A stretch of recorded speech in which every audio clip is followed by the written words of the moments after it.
For instance, you load the board, you select some dozens of net and run electrical rule checking based on analysis in Simbeor, and you immediately see what the impedances of your interconnect everywhere, including vehicles.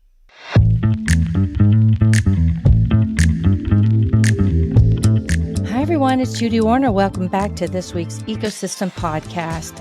I have a leading expert that you're really going to enjoy this week, who is Dr. Yuriy Shlepnev, who's the president and founder of Simberian.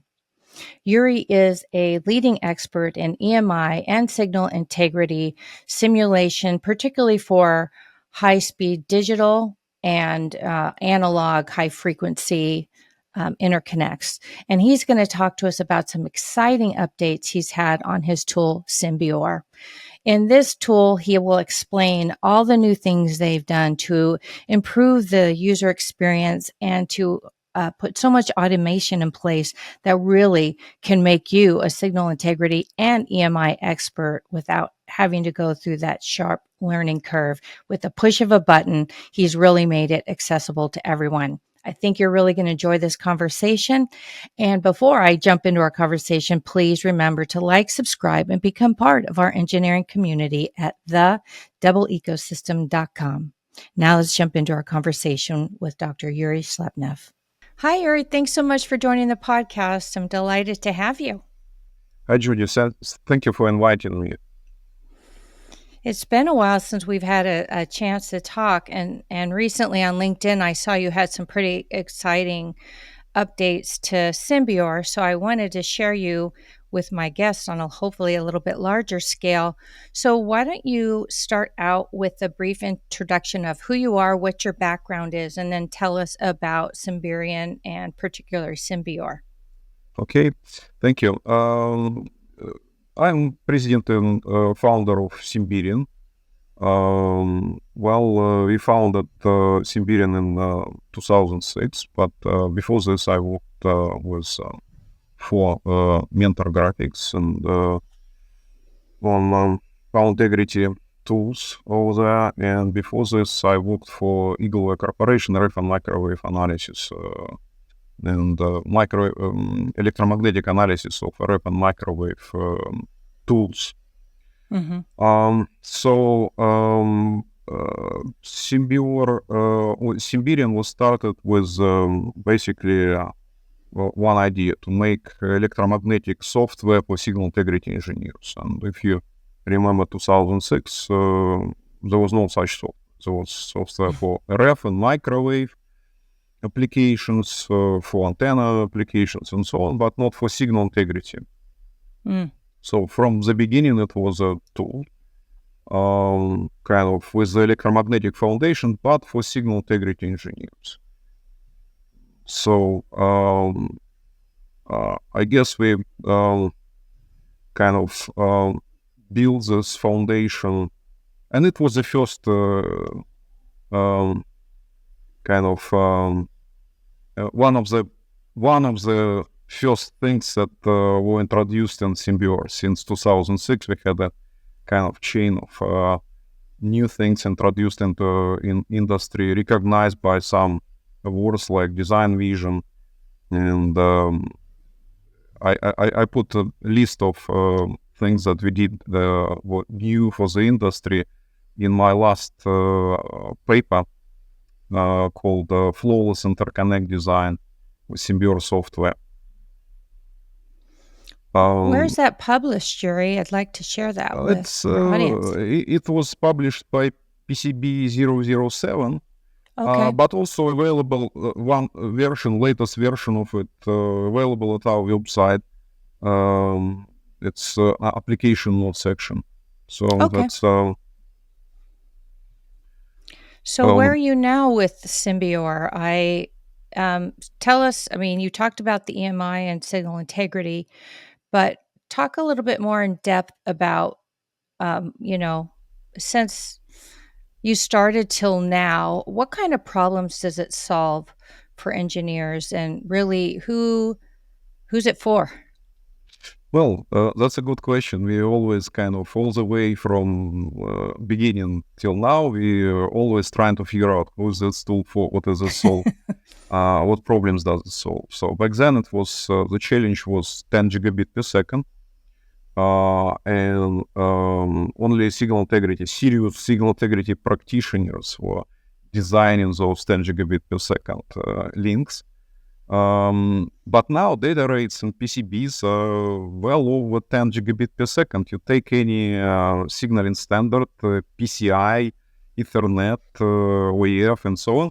Even DDR is over 10 gigabit per second. Everything is kind of over 10, and some of them are close to 100 and over 100 gigabit per second. So that's the problem. The problem is basically design based on some rules, simply geometrical, doesn't work anymore at those data rates, and all those signal distortions from reflection, dissipation, crosstalk, and they cause degradation of a signal up to the point of failure. Essentially, if you design now something at 30 gigabit per second and didn't use tools for this, and you turn product on it and it works, it's just pure luck. So it was difficult to make interconnect bad at 10 gigabit per second, but at 30 gigabit, it's very easy to make them wrong. And that basically is a problem we're trying to solve with Simbeor. Kind of compliance analysis and interconnect optimization, basically to verify compliance to specific signaling standards. So it's I would say we started as started Simbeor as electromagnetic signal integrity tool. Now it's turned into electromagnetic compliance verification tool with the last two releases, and especially in the last release, it turned into electromagnetic compliance verification tool. Basically, all you need to make sure that things connected in your schematic, like FPGA with some memory chip, and laid out with your layout software, then they will actually work. So so do you do these simulations at the board level? Exactly. Yes. Okay. All our latest efforts are in basically making the post layout process as easy as possible. So compliant or not, one question we have to answer for each high-speed standard. Essentially, the last version was we achieved that with a couple of clicks so far, from import of ODB or some other formats into Simbeor to pass fail analysis at the end. So with the electromagnetic analysis in between at each stage of so essentially Simbeor is in the beginning it was built on top of electromagnetic analysis technology. So we didn't know what technology needed to answer the question pass fail, and the reason is simple. There was no industry if you take high speed signal now was running at 30 gigabit per second, 112 gigabit per second. It requires analysis almost from DC to frequencies at microwave bandwidths and millimeter bandwidths. Right. And none of such problems existed in RF and microwave. So from the beginning, we start kind of research and development, basically what it takes to do accurate analysis of such interconnects up to 50 gigahertz and now up to 70 and higher gigahertz. And the result was a kind of set of tools in Simbeor that basically supports a process and give you accurate answer at the end. But a few years ago, when this COVID and self-isolation started, we realized that we have now kind of very established set of tools, the foundation that we can use to build tools for average PCB designers, not for signal integrity engineers only. Right. And with signal integrity engineers, they were also not really familiar with electromagnetic analysis. They required some kind of encapsulation of electromagnetic tools or isolation. But with layout engineers, we encountered that they need answer faster, and they do not have time and desire to learn signal integrity. So we start planning kind of how to build the tool for those PCB developers average. So it required acceleration of everything, starting from geometry import, geometry conversion into models, analysis, acceleration of electromagnetic analysis, and simplification of interface. Just keep everything that is important for a particular signaling standard within one environment. So that started around 2020. And now with the last release, we're basically finishing this development with this signal integrity compliance analyzer with automatic check of pass-fail of compliance metrics from pretty much all signaling standards. That's basically where we are. When we first got acquainted, I was at Altium, and Altium and Simbeor were working together. And one thing I remember being impressed by your tool as compared to some others was that it's physics-based, and there's a lot of mathematics, and that it was quite accurate. And particularly, I remember Eric Bogatin coming to me when Simbeor had some integrations with Altium. He's like, this is really good. Like, you know, what I model and what comes out is like almost dead on. And he was using with some of his students. And I was sort of glad to get that real world feedback. And so now, since 2020, you're saying that now you can simply take your ODB++ and run it through this very powerful software and get a pass-fail, and you don't have to spend years learning about EMI and signal integrity. It's like signal integrity modeling for everybody. Exactly. That's what our kind of goal now is to make it accessible to all PCB designers. They do not care basically about signal integrity. They do not want to learn it. They just need pass-fail. And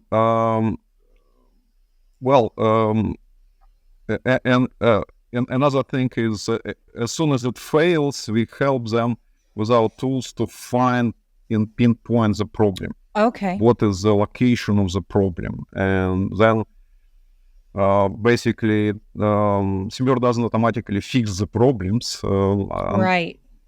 so far, but knowing where the problem is coming from. So is it dissipation losses or reflection, design of some views, design of some component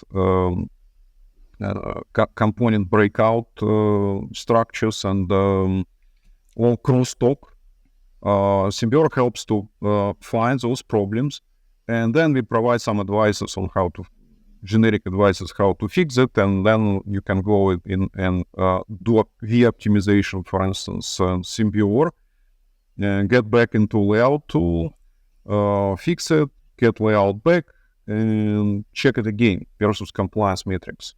So the last stage obviously requires some skills that when it fails. Right. But what I like about what you're saying, Yuriy, is that actually there's some learning that's happening that may go forward into their next designs, because Simbeor is actually teaching them where to look for potential. Have you gotten some feedback on that, or what has Well, been your absolutely. experience in regards to sort of that debugging function? Absolutely. We've got very good feedback and some kind of customers are amazed with what they can see now with Simbeor. For instance, you load the board, you select some dozens of net and run electrical rule checking based on analysis in Simbeor, and you immediately see what the impedances of your interconnect everywhere, including vehicles.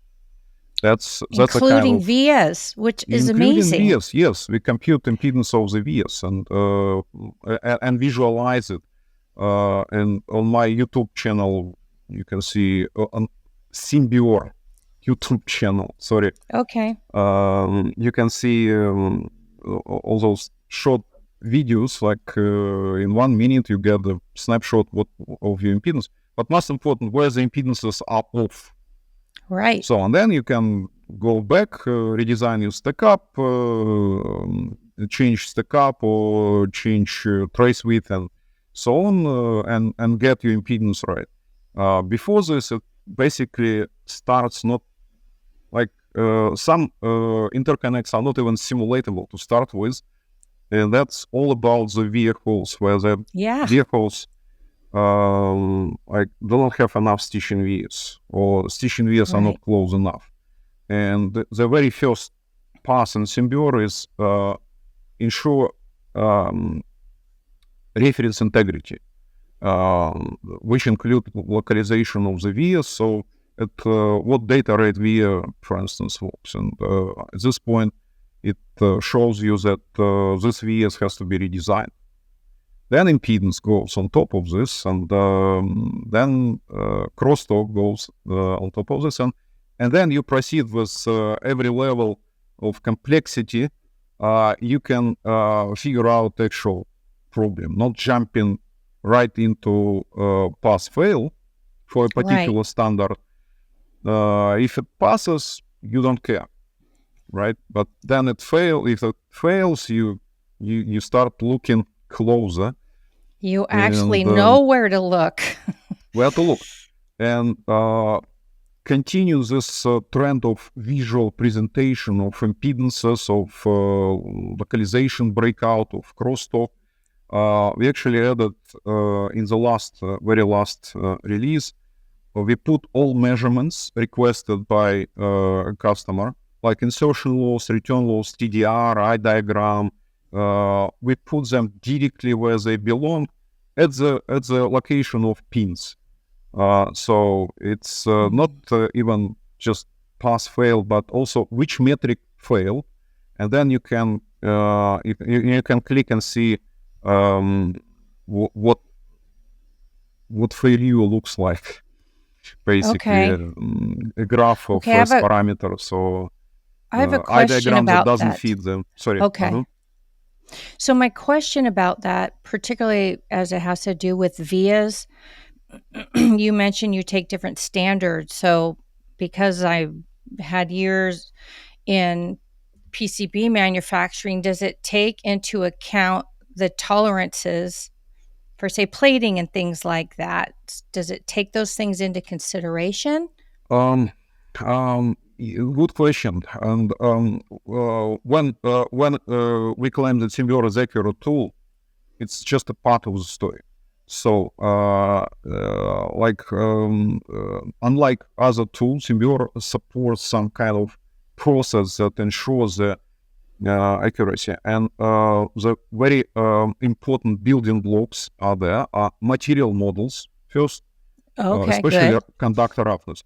And then manufacturing adjustments or very important part. So Simbeor provides first supports 4 different methods for material model identification with separation of losses between dielectric and conductor roughness, which is unique.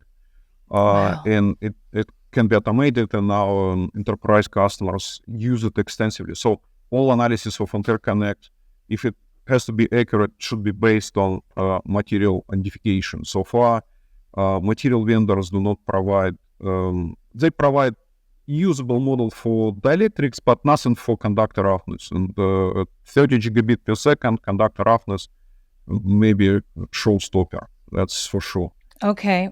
So, and then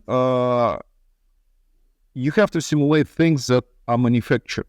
And boards are not manufactured Right. as designed, as you pointed out. Yes, that's And what, Simbeor yes. provides very simple interface to do those adjustments just before the analysis. So over the Good. years, we got to kind of figure out what, with our partners, customers, cutting a lot of boards, what gets kind of, what can go wrong over there, and what is different from your original design, and we provided all adjustments that they need. For trace shape, for instance, plating, via drill adjustments. So That's typical amazing things. to me. Back That is drilling and so on. amazing. That's Yeah. To me, and that's really a unique benefit because often, I used to say, because I have involvement with both, complex high-speed digital boards, and RF and microwave, particularly RF and microwave boards are pretty persnickety from the material and, our plating and our drilling and desmear and all those things we do. And often they come back and say, why what I simulated does not match this. And everything we did would be within IPC standards. So yeah, unless engineers talk to us and we manually gave them that guidance, but it sounds like you have put those things right into the tool, which is exactly. fantastic. And in PCB industry, it used to be like this. Here's my board. It should be 50 ohm impedance. Go and manufacture it. Then it evolved to the next stage. Here's my board, 50 ohm, 100 ohm impedance now, differential mostly, and losses should not exceed such and such value at such and such frequency. Go and manufacture it. And PCB manufacturers trying to fit all those requirements, and in the process they do a lot of things that basically makes analysis before you know what actually going to be manufactured pretty much useless. So all those high speed standards, metrics, they're pretty tight, especially like Ethernet or EF. They're pretty tight on reflection, on crosstalk, and so on. And if you do whatever with just one value of loss or impedance is not sufficient, it can basically ruin the whole thing quite easily. That, yeah, and we cannot do much about it, but I mean, at least provide adjustment that you can request what was the actual trace width, for instance, or shape of the trace. Well, Yuri, for years, all I've been doing is saying, talk to your board manufacturer, talk to your board manufacturer, and they don't. Because they're too busy and nobody flies around the country to go visit their, like everybody's too tapped out. And that's all I've been doing. And it just feels futile. But I love that you can get that kind of insight without having to get on a plane or spend hours talking to a board manufacturer and trying to get some really talented front-end engineer to understand what your performance needs to be and, have that very analog conversation that you've baked that intelligence at a physics level inside of a tool is, to me, amazing. I'm really impressed. We didn't talk about that before this podcast, but I'm really, truly very excited about that aspect of it. What else would you say differentiates Simbeor from maybe other simulation tools? And maybe you want to talk about some of the things you highlighted on LinkedIn recently. Yeah. I know it showed a 3D model, and but let's go through the list of what you think differentiates you. Well, we mentioned accuracy and everything that it takes to make analysis accurate. Just claim that your tool is accurate based on electromagnetics. For me, it just doesn't work. It works for some people, but I always kind of question. They say, well, go ahead, forget about it and about the accuracy.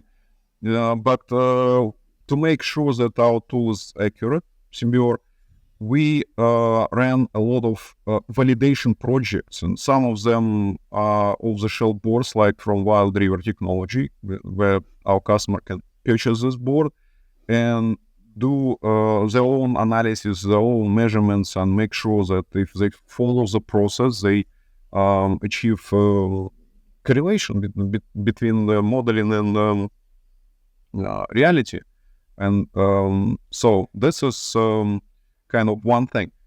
Another thing is Simbeor is completely different because of it was built with a foundation form of electromagnetic analysis.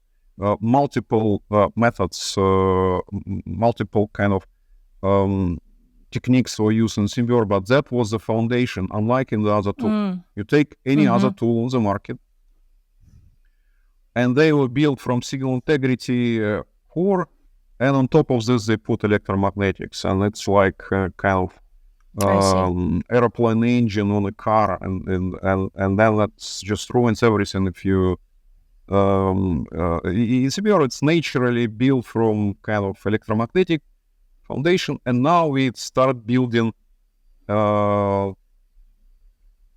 actually tools usable by anyone.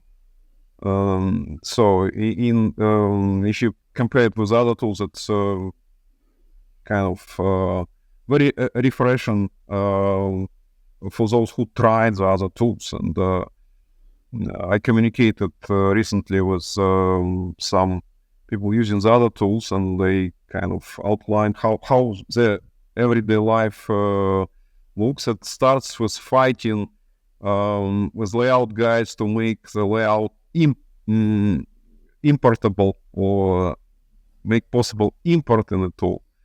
And then on the other end is a kind of horror story of how to run electromagnetic analysis. And that's very unlike in Simbeor. It's completely different experience. So that's why I was mentioning earlier about Eric Bogatin's feedback with the students, because they were building physical product. And I know Eric, and you know Eric well enough to know for him, it's all about correlation. And he was seeing really tight correlation between, what the models he was getting versus the physical product they would test. He's like, wow, this is almost dead on. And so I think, to me, that was a testimony that this isn't just smoke and mirrors, like it really is. And I think because of that foundation you laid, and I think a lot of physics baked in. So is this really, as we go through your differentiators as a tool, most people are like, I can't afford to simulate, at any level. Yes, this is a very important point. Our customers are ranging from KiCad users to Allegra, BoardStation, Expedition, and so on, and everything in between. Okay. But so far, our kind of pricing of Simbeor is closer to tools that like Altium.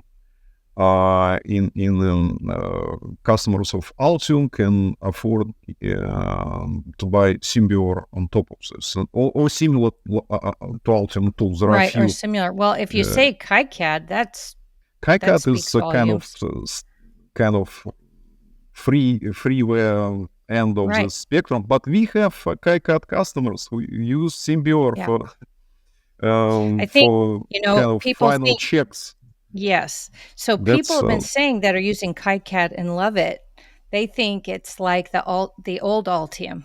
When Altium first started, they think it's sort of the up and coming because they're doing some pretty neat things there. But again, if you say, KiCad to Expedition, that there's the gamut of absolutely different enterprise EDA customers tools. on one side, and They kind of use Simbeor to full capability, starting from material identification, design automation at the end, and post-layout analysis automation, I would say. At the end, for lifecycle management with comparison with the previous kind of iteration of the same board, that's one end of the spectrum. And another end is where people care about impedances, reflections, crosstalk on really kind of simple boards they design. So I wish we had kind of licenses less expensive for KiCad customers. Right I now we see. are in the range for it's one network license with all capabilities included is $9,000 per year. So, and Okay, there are so not that's block. the top. So you're Yes, saying that's the that's the top top, and at the it top. goes all the way down to a There are simplified tool. few kind of options for kind of cost-conscious customers. 3 months licenses, 3 months no-block licenses are much less expensive, and when you have small projects, you don't need all the time, and you Right. use just for final validation of the board. All those short-term licenses work just very well. We can the kind of the trade-off here is like this. Why the other companies have very expensive electromagnetic tools? Yeah. The reason is they have must have a lot of infrastructure around this. In some cases, server farms that run the electromagnetic analysis, an army of application engineers. On top of this, sales, marketing, and so on. Yeah. At Simberian, we don't have sales, don't have marketing, don't have application engineers, but it still requires some support. That's Yes. kind of, as soon as we manage to make it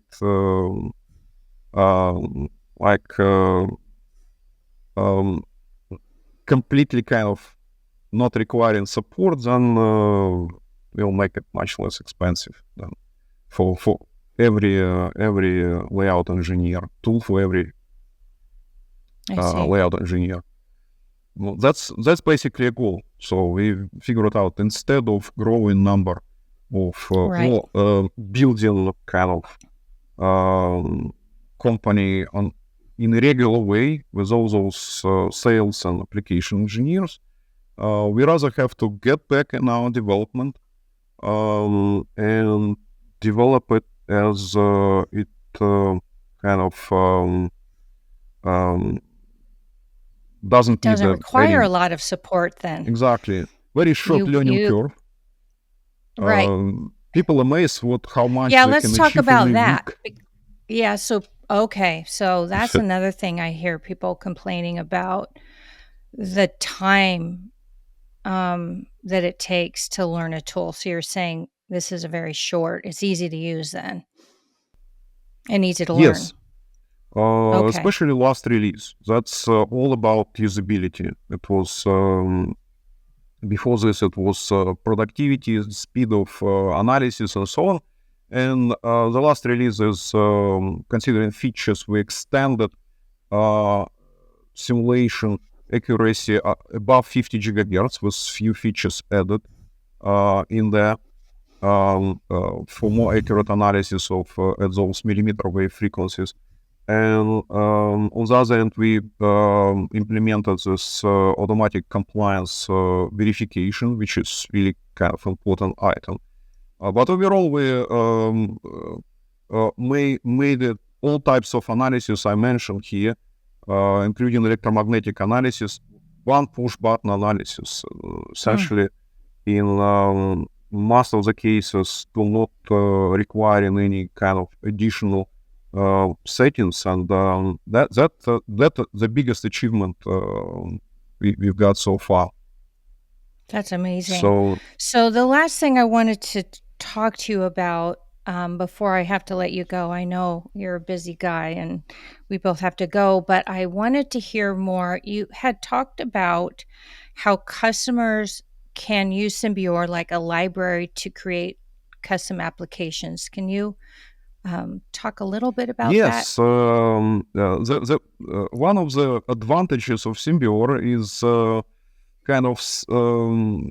it can be extended. All the whatever is missing in our GUI, and you can take Simbeor version called Simbeor SDK, Software Development Kit, which is interface to all solvers and tools, and use to build your own tools on top of this. So our enterprise customers, for instance, they building their own material identification tools. They are building it into the machine learning applications, into kind of where you need that's for pre-layout kind of analysis, where you need to establish ranges where your system will work. That Simbeor kind of provides very easy way, and unlike other tools on the market where they require application engineers, and in case of Simbeor, everything is done very simple. And in the last release, we even simplified further, using JSON format for data transfer between those third-party tools in companies. Or Simbeor was used also, at Altium Stackup Manager to build Stackup Manager in there. That's one of the kind of area where Simbeor has advantages, extendability or kind of scalability, I would say. I don't know. So, well, this has been a fantastic update, Yuriy, and I'm so thankful that you came to share everything that's going on. For our audience, you mentioned your YouTube channel and certainly the Simbeor website. Where else can our listeners go learn? Simberian.com and YouTube Simbeor channel, and also Simberian and myself on LinkedIn, where I regularly, like once or twice a month, post some updates or short demonstration of Simbeor. There's going to be one tomorrow, but on DDR, analysis of DDR. So in case of, there are a lot of demos on serial interconnects where basically all you need is just Simbeor and possibly MATLAB to answer a question, pass, fail. But in DDR, that's different story, but Simbeor is usable, very usable for DDR link, and I'll post some demo on YouTube as well, how to adjust delays or evaluate delays or build spice models of complete DDR cluster with Simbeor, with the last version, with one click of a button. That's amazing, even to me, what it can do. I'm so glad you did that post on LinkedIn, because it was very visually pleasing, and people commenting, that link just blew up, because people like me haven't been paying close attention, but having that visually was really impactful. So keep posting on LinkedIn. Okay. Well, Yuriy, thank you again for joining us, and I hope as you continue down the road with Simbeor, you'll come back and keep us up to date on everything you continue to develop. Thank you, Judy. Thank you for inviting me and letting me talk about my favorite thing, Simbeor. Well, to our audience, I hope you've enjoyed this conversation between me and Yuriy Shlepnev of Simberian. I will put all those links for you below in the show notes. Please go check them out, and definitely connect on LinkedIn and on their company page, and also with Yuriy, and I'll put those links below for you. Thanks so much for joining. We'll see you next week. Until then, remember to always stay connected to the ecosystem.